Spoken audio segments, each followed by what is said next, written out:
Welcome to my channel. Try to hear the latest story. My wife announced we should end our marriage before I lost my self-respect, then left with a stranger I'd never met and boasted about it in a private chat group. I didn't challenge her, just acted swiftly.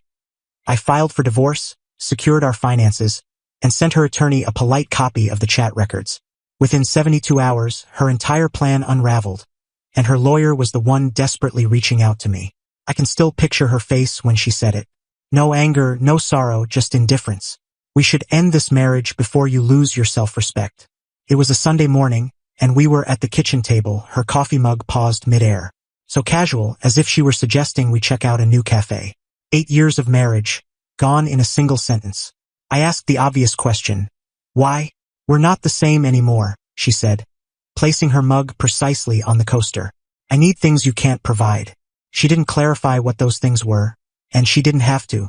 The night before, while she was in the shower, a notification had flashed on her phone. A message from someone labeled T with a dark heart emoji.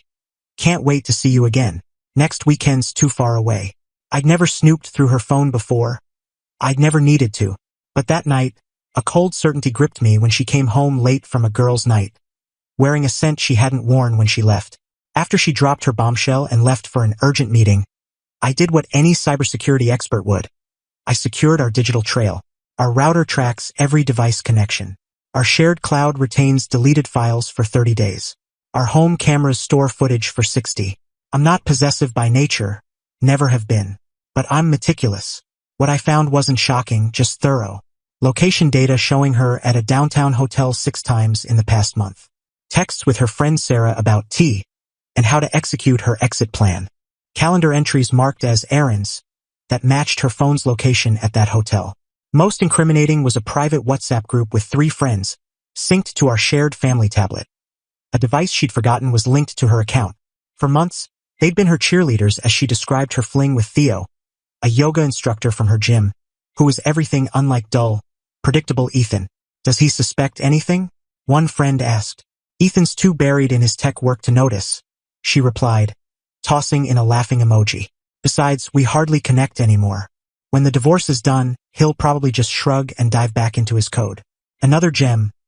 Theo says I can crash at his place once I file. His loft's tiny, but we won't need much room, lol. And the clincher, sent just days ago. Meeting with Lisa tomorrow. She crushed her brother's divorce and will do the same to Ethan. Lisa, her old college friend, now a divorce lawyer known for ruthless tactics against high-income spouses. I saved screenshots of it all, downloaded every file, then carefully left her phone untouched on her nightstand. That night, she came home late again, casually mentioning a weekend trip to visit her cousin. Her cousin lives across 3 states. Her phone's location sharing, which she never turned off, would likely show her at Theo's instead. I nodded, wished her well, and went back to my laptop. The next morning, I called in a favor from Alex, a former client and one of the city's best divorce attorneys. I shared the evidence. Good God, Ethan, he said after reviewing it. She's gearing up to ambush you next week. Lisa's strategy is to file for emergency support based on inflated claims, catching the husband off guard. So what's the plan? I asked. We file first, today, and we do it discreetly. While my wife was at her midday Pilates class, her phone's location showing that same hotel, I signed the papers in Alex's office. By 2 p.m., we'd filed for divorce citing infidelity, with all evidence neatly compiled as exhibits. Then came the critical step. Alex sent a brief, courteous email to Lisa. I represent Ethan Carter in his divorce from Julia Carter. Attached is our filing from today, along with a small sample of evidence regarding your client's extramarital conduct. The small sample included the WhatsApp chats where Julia named Lisa and outlined their strategy. That night, Julia came home unusually cheerful, saying she'd be tied up with a big project for the next few days. I nodded, wished her luck, and mentioned I'd be swamped with work too. While she slept, I secured our financials without crossing legal lines. I removed her access to my personal credit card, not our joint one, and transferred my latest paycheck, untouched by household expenses, to my personal account from before our marriage. I also updated passwords on our investment accounts to block any sudden withdrawals. All moves were cleared by Alex as legal in our state. The next morning, after she left for work, Alex texted. Lisa called. Wants to discuss options before formal service. Interesting. I smiled, went about my day, and waited. By noon, Julia's text started. Did you mess with the visa? It's declined. Why can't I log into the Fidelity account? Ethan, call me now. I replied only to the last. In meetings all day. What's up? No response. At 3:20 p.m., she called. I let it go to voicemail. Her message was curt, we need to talk. I'm coming home. I texted back, working late. Tomorrow's better. This bought me time to finalize my preparations. I packed a bag with essentials, moved it to my car, set up mail forwarding, and backed up all financial records. I spent the night at a hotel, ignoring her increasingly urgent texts. The next morning, Julia was served divorce papers at her office. The process server said she paled, then rushed outside to make a call. 30 minutes later, Alex called. Lisa wants to meet. Says it's a misunderstanding and we can settle this amicably. What changed? I asked, already knowing. Apparently, Lisa didn't realize how thorough your evidence was. She's worried about ethical violations, given the documented strategy talks involving her. She's pushing for a fast, clean settlement. I thought about the years I'd poured into our marriage, the dreams we'd shared, the future I'd trusted. Tell her we'll meet tomorrow. No hurry. That day, my phone lit up with calls. From Julia, unknown numbers, even her father. I answered none. I checked into another hotel, ordered dinner, and slept better than I had in months. The next day's meeting was quick. Julia wouldn't meet my eyes. Lisa was all business. Alex laid out our terms. 1. Equitable asset split based on contributions. 2. No spousal support. 3. Clean break, minimal drama. 4. Initial agreement within 72 hours to set intentions, with final divorce processing to follow standard timelines. Your client keeps her reputation intact, Alex concluded. My client moves forward without a drawn-out fight. Win-win. After a hushed discussion, Lisa agreed. We'll review and respond by tomorrow. Julia finally spoke, her voice sharp. Can we talk alone? I glanced at Alex, who gave a slight shrug. Nothing to discuss, I said, collecting my things. The papers cover everything. In the parking lot, Julia caught up to me. You went through my phone? She demanded, voice trembling. No, I said. You brought your affair into our home network, which I manage. Into our cloud, which I set up. It was all there without touching your phone. Those were private messages. On systems and accounts I built and paid for, I countered, unlocking my car. Just like you've been with your yoga instructor in a home funded by my work while plotting to ambush me with a divorce. It wasn't like that, she began, then faltered. Theo's not just my instructor. I know exactly who he is, I said. The guy whose loft is too small for your stuff. The one you planned your exit with. The one who's not answering your calls now that things are messy. Her expression confirmed it. You said we should divorce before I lost my self-respect. I continued, opening my car door. Thanks for the advice. I'm following it. Within 48 hours, we signed the settlement. No spousal support, fair asset split, clean break. That was 6 weeks ago. I've moved into a new place, changed my personal email, and joined a different gym. Haven't spoken to Julia since the parking lot. Through friends, I heard she didn't move in with Theo after all. Apparently, he's taking space to deal with his own issues.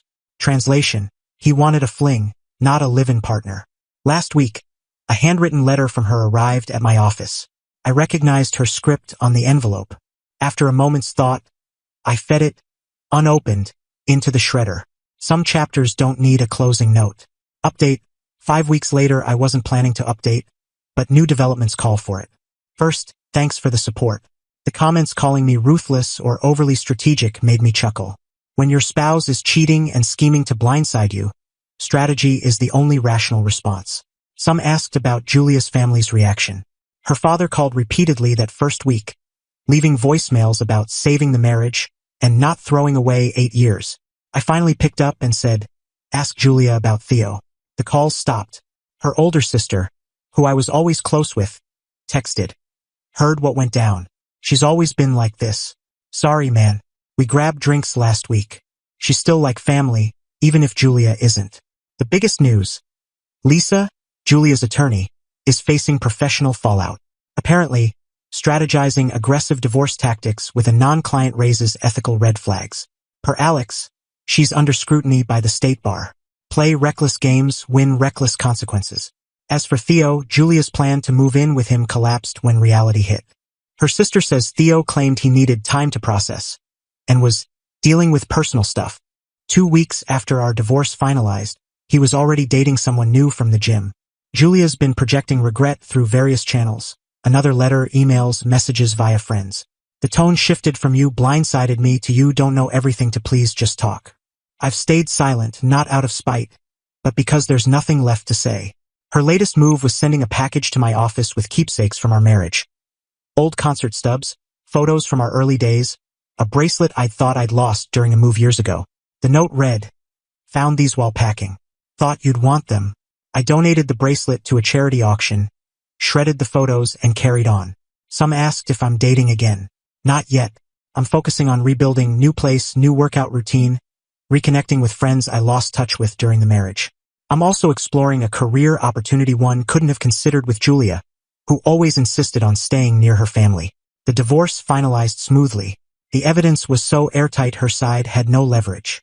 Did I ever confront her about everything I uncovered? No. The filing and evidence spoke for themselves. Words would have just fueled drama. For those asking about red flags I missed, there were subtle hints. Her phone suddenly password protected, a new obsession with yoga after years of avoiding exercise, outfits I never saw her wear, girls' weekends with vague social media posts. Nothing obvious until that notification lit up her phone. One comment called my response too perfect and questioned if this was real. When your career is risk assessment and data security, precision is second nature. I didn't scream, trash her car, or stage a showdown. I evaluated the situation, collected data, consulted an expert, and acted decisively. Life's not a drama series. Sometimes the best move is protecting yourself quietly and moving forward with your principles intact. Quick answers to common questions: yes, we had a prenup, but the settlement we reached made it mostly irrelevant, as she signed to avoid public exposure of the evidence. No kids were involved, which simplified things. To those saying I should have fought for the marriage, what was there to fight for? A relationship where my wife was unfaithful and plotting to ambush me? That's not worth saving. About the snooping accusations, I never touched her phone after that initial notification. All evidence came from our shared network, cloud, and location data she never disabled. Your digital trail is bigger than you think. Did I suspect Theo specifically? In hindsight, yes. He texted her during dinners, always brushed off as gym questions or work stuff. She mentioned him too often, too casually. Classic signs I missed in the moment. Final takeaway: trust actions, not words. Julia said she loved me, but her behavior told a different story. I stayed silent in those final days, but my actions ensured I walked away with my security and self-respect intact. In the end, what we do matters more than what we say.